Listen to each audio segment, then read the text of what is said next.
All right, Carrie, all new tonight, masked, organized, and targeting banks.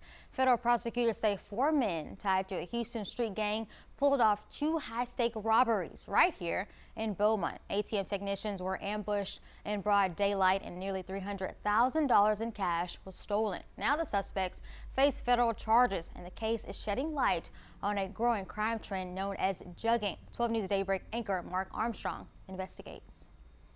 Federal prosecutors say this is what jugging looks like. Masked men in stolen cars, cash in hand, and gone in seconds. In this case, an ATM technician in Beaumont hands up in surrender as 2 men in hoodies and gloves raked nearly $150,000 from a drive-through machine. It happened on New Year's Eve at Education First Credit Union on Laurel. The suspects allegedly drove a stolen red SUV, later abandoned at a Beaumont apartment complex. Federal documents say the crew, Kendrick Warren, Derek Brooks, and Charles Bird, traveled from Houston, part of a gang called 100% Third Ward. 2 hours after the robbery, Beaumont police had teamed up with state troopers using license plate readers to track down the getaway truck just as the crew was getting back to Houston. Once pulled over, they found all the cash stuffed in a pair of sweatpants, the stolen SUV's paper tag stashed under the center console, and clothes that matched what the victim described.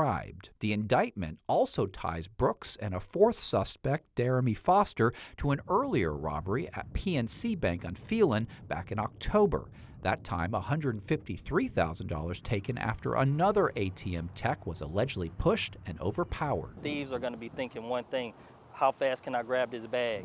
How fast can I grab that bank envelope? Jugging cases have been on the rise in Southeast Texas.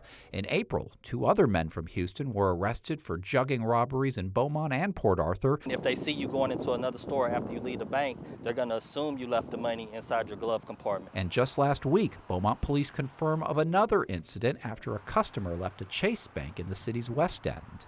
The 4 alleged gang members have pleaded not guilty and were ordered into federal custody. Each has a criminal record and faces up to 20 years in prison if convicted. Their trial is set for August at the federal courthouse in Beaumont. Mark Armstrong, 12 News.